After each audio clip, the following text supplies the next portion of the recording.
Well, good evening, everybody. This is Dr. Murray with Murray Natural Integrated Health here in Hastings, Nebraska, and let's beat cancer. We've got a lot of good information to go over here today. There's around 2 million new cancer diagnoses every year in the United States, and that's in the year 2015. It's this, and when you look at the number of deaths in the United States, cancer, of course, is number two. Number two. Heart disease, cancer, stroke, COPD, diabetes. And so there's a lots and lots and lots of people in our country, millions of people who do experience cancer on a very regular basis. Now, the cool thing that this presentation that we're doing here today, our live stream, you've got to come to this realization that there are so many things that you and I can do about cancer on a regular basis. We don't have to just go hide in the next room and be afraid of cancer all the time, because if you look at the studies, anywhere from 30 to 80% of all cancers are preventable. Depends on the study, depends on the organization that's saying it. And so we need to have a discussion about that. But the American Cancer Society, even the American Cancer Society, says that around 40% of cancers are preventable and that they're related to modifiable risk factors. That is a very important term to talk about, modifiable risk factors. That means things that you and I can do that we have control over. So 40% of cancers are preventable. The World Health Organization, wow, you got to listen to them. They say around anywhere from 30 to 50% of all cancers are preventable cancers. The Physicians Committee for Responsible Medicine, and this is just a group of physicians, they do different studies and awareness campaigns on cancer. They've come out and said that anywhere from 50 to 70% of breast cancer is preventable. This is October. In October, the Breast Cancer Awareness Month. Why on earth isn't there more being said about this statistic right here? This is a conversation that we need to be having with ladies. This is a conversation we need to be having with families, that 50 to 70% of all breast cancers are preventable from the Physicians Committee for Responsible Medicine. Where do you hear that at? You don't hear that very often. And that's the conversation that we need to have today. The CDC, they say that around 80% of lung cancers are preventable. The CDC says this. So we've got the World Health Organization says around 30 to 50% of all cancers are preventable. You've got the American Cancer Society says around 40% of all cancers are preventable. There's a lot of modifiable risk factors, things you and I can do. And then you have the Physicians Committee for Responsible Medicine. These are all medical and physician kind of organizations out here, and they're all singing the same tune. And so anywhere from 50 to 70% of breast cancers from this Physician Committee for Responsible Medicine show that breast cancer is preventable, 50 to 70%. Super, super cool. So we need to have some discussions about things that you and I can do that some of these organizations, they agree with as well. They agree to it. Things you and I can do today to actually prevent cancers, in particular, talk a little bit more about breast cancer, but cancer in particular. And why we can't just rely on screenings and treatment. That is what has been promoted for a very long time. Screenings, and then screenings for the sake of treatment. We need to change the paradigm, change the thinking. So we're not just screening for the sake of treatment, but actually doing some things that actually help to prevent the conditions from occurring to begin with. And then also the question we're going to also talk about here today is, does sugar cause cancer? That's a good question. So we've got lots of things to talk about. I think a little bit for everybody. And so let's go ahead and move forward. Just so you know, so I'm a chiropractic physician, also a certified medical examiner. So we do medical exams in our office for a variety of different professions out there. I'm also a naturopathic physician. We do a lot of lab work in our office. Like and subscribe to our page. Share it with your friends. We've got lots of information from thyroid disorders to hormone disorders to hypertension and cardiovascular disease and cholesterol and all kinds of stuff on our YouTube page. Like our YouTube as well as our Facebook page. Got a lot of good information there. Okay, move on here. So here's a case study, and then we're going to talk about some of what these premier organizations are saying that you and I can do. But here's an individual that came in and they had back pain. They had back pain, and the only thing they wanted is they just wanted to have their back worked on. And so we did some lab work because this individual did not look good. And they also had a lump in their stomach that I palpated. And so I said, we need to do some blood work because something does not seem right. And on the labs, we see that this individual has low iron. And they also have, if you see that one reading there, the CEA down at the bottom there. CEA is an inflammatory marker, which is basically a tumor marker. It's also got some other inflammatory markers, C-reactive protein that's elevated. And so this person has a tumor marker for his intestine, plus he's got iron levels low. He's got intestinal cancer. He didn't know that he had had intestinal cancer several years back. He said he was going to do it all naturally, but here we checked into it, and sure enough, here he's got these tumor markers elevated. And I'm bringing this up to note this, is that how you feel, this individual thought he had back pain. They just need to have his back worked on. How you feel is not necessarily an accurate reflection of how healthy you are. Sometimes you feel a certain way and you say, oh, I must have this problem. Or maybe you feel completely normal. You're like, well, I have no problems at all. Patrick Swayze probably had about a third of his pancreas left before he even realized he had pancreatic cancer. So how you feel is not necessarily a good indicator of how healthy you are. Doing the testing and doing the screenings aren't bad. Doing the testing is a good thing to do to rule out scary things.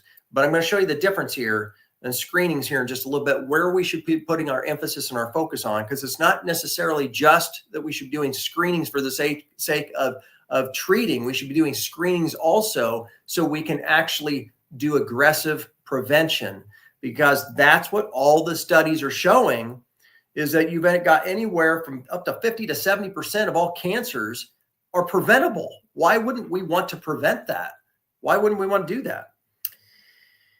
So that's an important thing for us to realize. Cancer statistics, about 1 in 3. Cancer will develop in nearly 1 out of 3 living today. Over 1 million people are under the treatment for cancer today. 2 out of 3 will get cancer. They'll die within 5 years. And that's why this 5-year survival rate is always a very important statistic to talk about. We're going to talk about that in a little more detail here in just a little bit when you talk about different cancer treatment regimens. Nearly 500,000 a year will die from cancer. That's why it's the second leading cause of death in the United States. If you look at heart disease, cancer, stroke, COPD, and diabetes, the second leading cause. And $150,000 for treatment per patient. That's kind of an unofficial kind of data point here, but still, it costs a lot of money. It costs a lot of money to treat people that have cancer.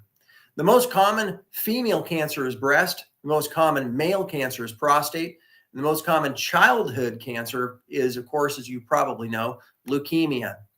But this is the point. How many times have you been out to some kind of awareness campaign booth on breast cancer, and you'll see a lot of candies and sugary things all over the table?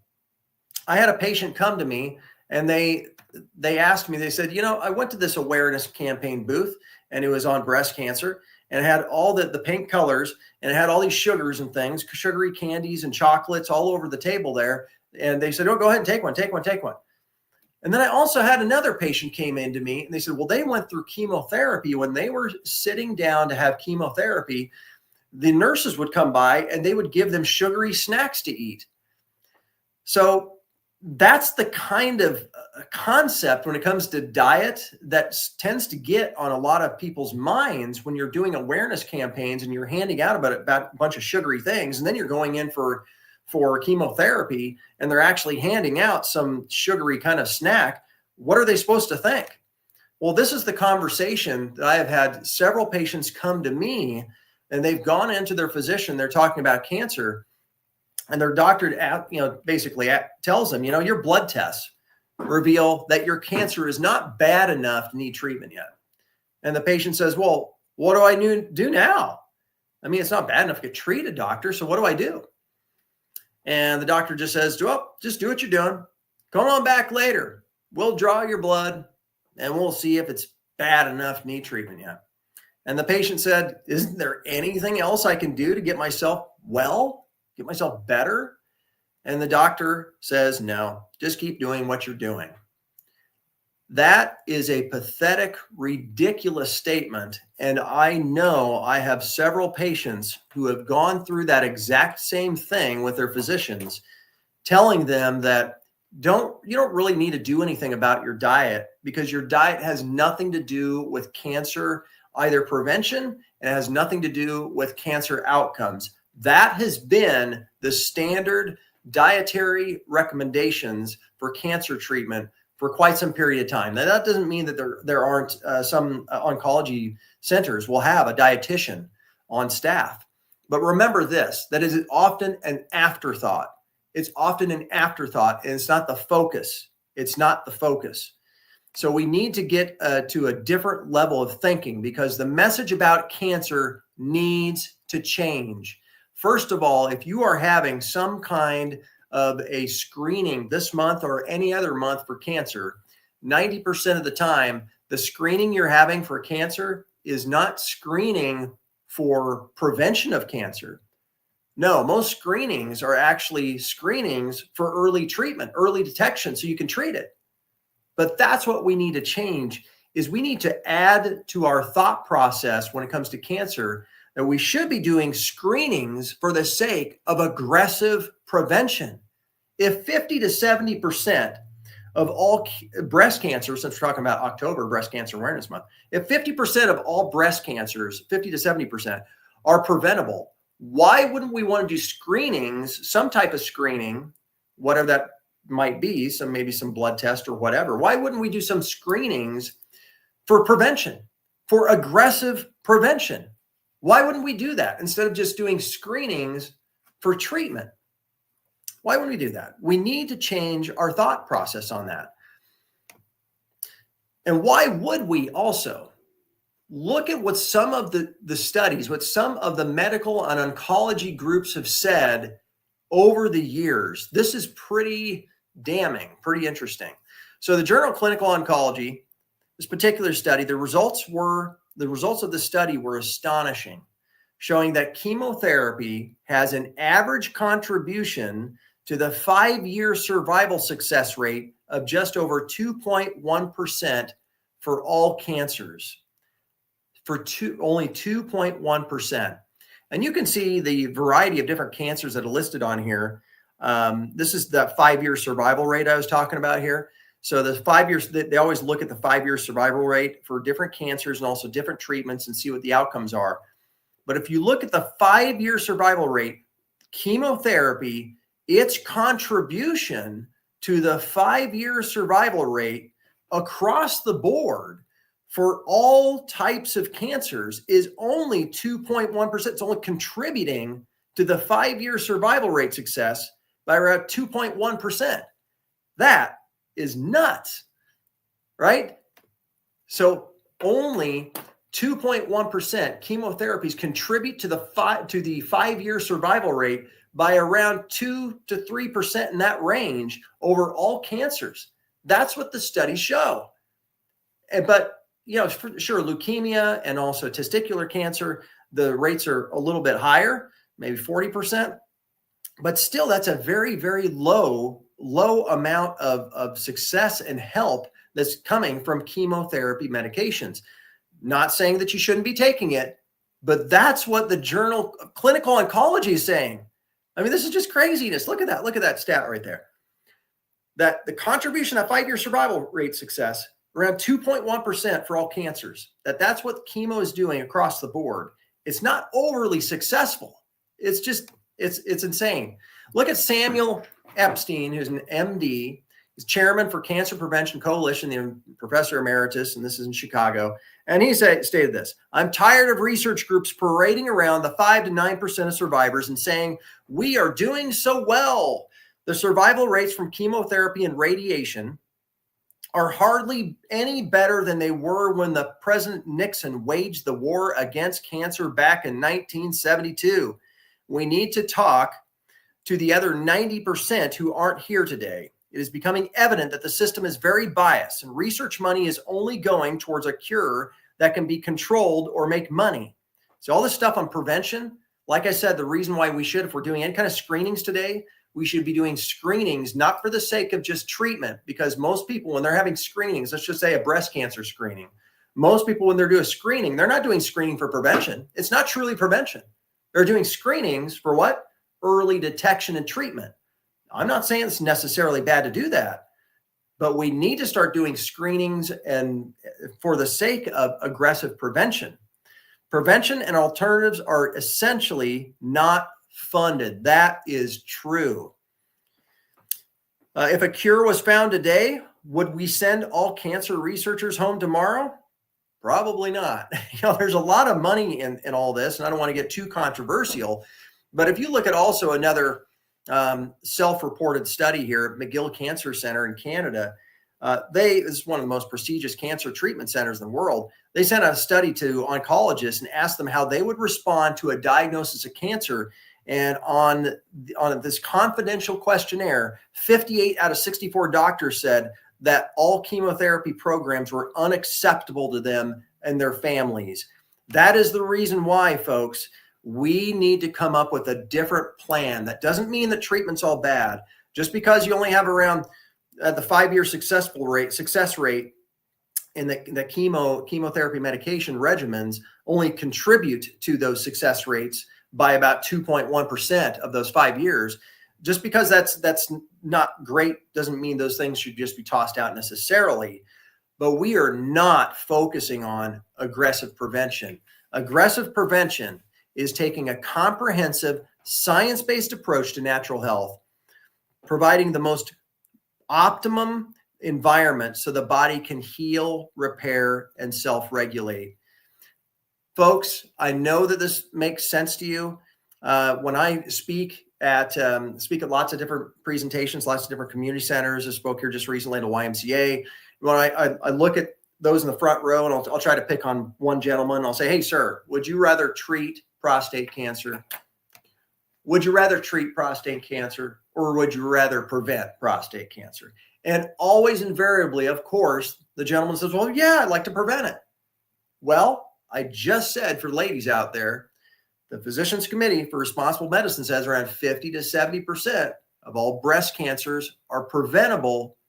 Why wouldn't we want to do the prevention bit? And if anybody here thinks that prevention somehow is more expensive, well, just think of it that way. If you think aggressive prevention is expensive, then try the illness, because that's a whole lot more expensive. And it's also bad for your entire body when it takes a heavier hammer to help bring about some changes in the body and hopefully get you healed up from something. So the aggressive prevention stance is important. It's imperative. That's the message that we need to switch to and change. The first comment I'm going to bring up here is about sugar. Again, if you go back to these awareness campaigns, and you'll see their booths out there, and they have these booths with all the candies and sugars on them. And invariably, you always ask the question, why on earth are they having all that out there? Because the question comes up, does sugar cause cancer? That's an excellent question, and it comes up all the time, and especially in our office. And the reality of it is, if you look at really the stats on it all, sugar itself does not cause cancer. But even the Cleveland Clinic, if you look at, this is just a fairly recent article they published out here. It says sugar doesn't directly cause cancer, at least not in the way that smoking or sun exposure does. Those can be very oxidizing, those particular types of activities, smoking in particular, lots of carcinogenic substances in those. But still, what we know that is that it's more complex of an answer than that. It's not that, as they quote here, it's not that sugar causes cancer. It's that excess sugar leads to excess calories, and this can lead to excess weight gain and metabolic syndrome, and that can increase cancer risk. So indirectly, it can contribute to cancer and can also affect cancer outcomes. In other words, eating sugar doesn't give you cancer, but a high sugar diet can set off a chain reaction that increases your risk. So sugar does not cause cancer. Sugar doesn't cause cancer, but it sure doesn't help. We know it doesn't help. When you take in excess amounts of sugar, remember, when we're talking about sugar, we're talking about you actually adding additional sugar into your food. Why do we add sugar into our food? Is it because it's actually something nutritious that we need? Or is it 99.999% of the time because we like the taste of it? And we know that's the reason. So would it make sense that if you're adding in something that you do not need, might it have some negative effect on your body at some point? Yes. But even the Cleveland Clinic here points out that excess sugar increases caloric values and calories, and also increases your risk of diabetes, metabolic syndrome, diabetes, also stroke, cardiovascular disease, kidney disorders, all kinds of things. And those conditions there, being also overweight and obese, those increase your risk of having cancer. So indirectly, of course, it most certainly can increase your risks for cancer, and also affects you actually how you respond to cancer and come out of it, so to speak, or get through cancer treatment. And which has led to kind of an awakening, a small awakening within the physician groups out there. All the different studies, I showed you some pretty damning articles from different medical organizations. And this has led to groups of physicians, such as the Physician Committee for Responsible Medicine. And they have one of their public campaigns they do once a year during October, Let's Beat Breast Cancer. And they come out directly and say this. So don't complain to me if you're somebody who doesn't think this is a good idea to start talking about diet and lifestyle and prevention of cancer, but this is from them. And they come out and say that Let's Beat Breast Cancer campaign is an annual campaign pioneered by the Physicians Committee to show how a healthy diet and lifestyle can help reduce breast cancer risk. This campaign centers around 4 steps. Number 1 is choosing more plant-based foods. Secondly, exercising regularly. Third, limiting alcohol and maintaining a healthy weight. That's according to the Physicians Committee for Responsible Medicine. So very, very basic kind of things that they're showing, and the research is showing it. We know that exercise is good for us. We know that when you do exercise, it does tend to burn up those extra sugars, those extra fats that are lingering around because of the carbohydrates and the sugars that we've consumed. We know also that exercise helps to balance some of our hormones, estrogen, progesterone, some of those as well. We know that eating vegetables, of course, your vegetables, the average American eats less than 5 servings of fruits and vegetables a day. We should be getting at least 5 fruits and vegetables a day. And most Americans, the standard American diet is not. So those fruits and vegetables have the antioxidants in it, have the fiber in it, which is good for your GI tract and good for your whole body. Alcohol consumption. Nobody's deficient in alcohol, and alcohol is a known carcinogen. Drinking alcohol does increase, especially if consumed excessively, does increase your risk of about every known cancer out there. And then lastly, of course, maintaining a healthy weight. Those 4 things, if you want to reduce your risk of developing cancer, the American Physicians, the Physicians Committee for Responsible Medicine says to do those 4 things. Pretty easy to understand. And that's where a lot of the medical community is starting to wake up a little bit. And why I say that, I say, well, how can you say that they're starting to wake up? Because there's some animosity and some lack of trust, I guess, in me saying that. But go right to the American Medical Association. This is right from them, June 9th, 2025. Look at the poll that they took. I'm sorry, they didn't take this, but the poll that they are actually mentioning in their publication. This is from the American Medical Association. They're acknowledging this United States poll that said that although most women are aware of ways to find breast cancer through mammography and self-examination, right? So this is that screening component I'm talking about there. Yeah, they're aware of it. For screening, only 28% were aware of any dietary factors that can reduce the risk of developing breast cancer in the first place. Prevention, it's ridiculous, isn't it? That prevention is just not at the forefront of thought with the majority of the medical associations out there and the different medical providers and the clinics. It's not at the forefront. It's just not. Prevention is not. I've already stated here that around 50 to 70%, somewhere in that frame, of cancers are preventable. According to multiple different organizations out here, prevention is key. We have to get to a better state in our culture, in our society here, and get in our mindset that if you're doing screenings or doing tests to look and see how healthy you are, you shouldn't just be screening those things just to see if you have a condition and treat it. You should be screening it so that you can actually prevent something from occurring to begin with. And only 28% in this particular study that the Physicians Committee for Responsible Medicine, that they highlighted, only 28% of women really understood that diet, really, you could prevent things through diet and lifestyle. It's craziness. It's craziness. And the AMA is actually just now seeing that and telling people about it. Their new AMA policy, this is out June 9th, 2025. Our American Medical Association supports efforts to educate the public about the benefits of lifestyle changes that may reduce breast cancer risk, including regular exercise activity, maintaining a healthy weight, a healthy plant-based diet, limiting alcohol intake. So they're acknowledging all these things because they know that that's the case. The studies are out there. They know it. Will that impact the majority of how different clinics and hospitals act?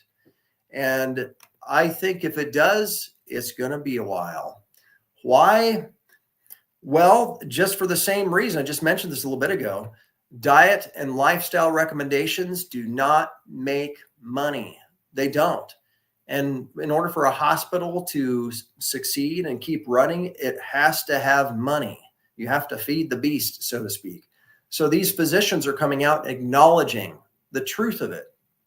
But into reality, you and I have to take care of our own health. You have to take this message and you have to take that to your friends and relatives and those things, and have to first come up with this aha kind of moment and understand that it is more important, number one, for us all to focus on prevention, not against treatment, not against any treatment of those things, but it is more important for us to focus on prevention, because that's where we're going to get the biggest bang for your buck, so to speak. And that's what you'd rather do, is prevent it from occurring to begin with. And then, secondly, if you look at what's coming down the pike, this is what a lot of the clinics and the hospitals are eventually, they're going to have to start doing a little more in this area.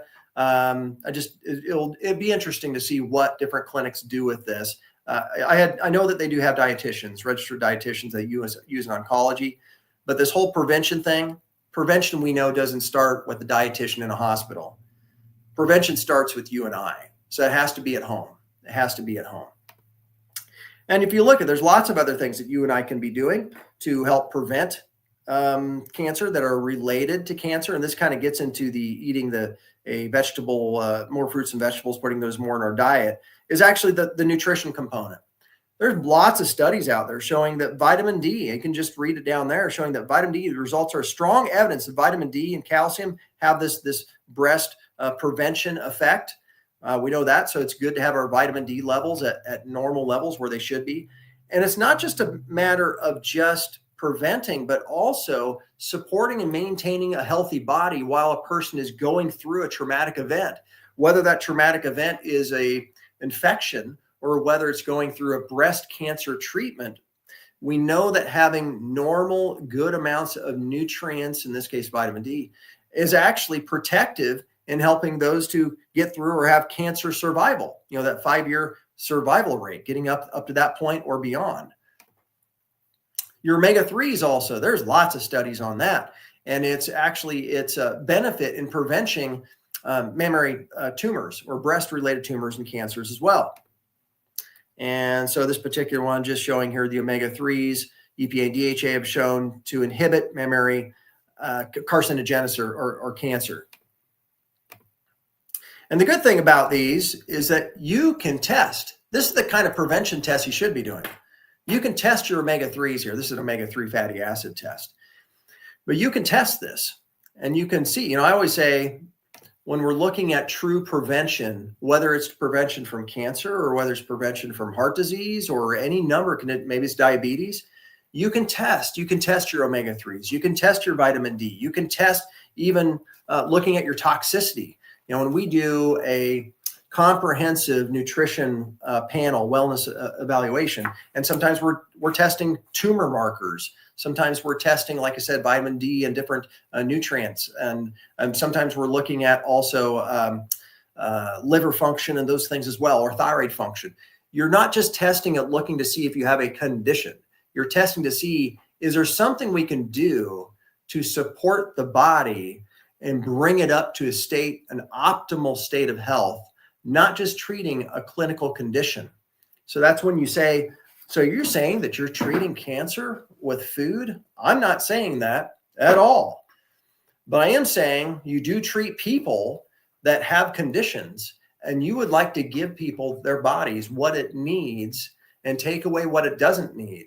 And the Physician Committee for Responsible Medicine showed that at least from according to them, and the AMA is agreeing with it, that you should be at least exercising, removing alcohol, eating more vegetables, and also maintaining a healthy weight, at least those things.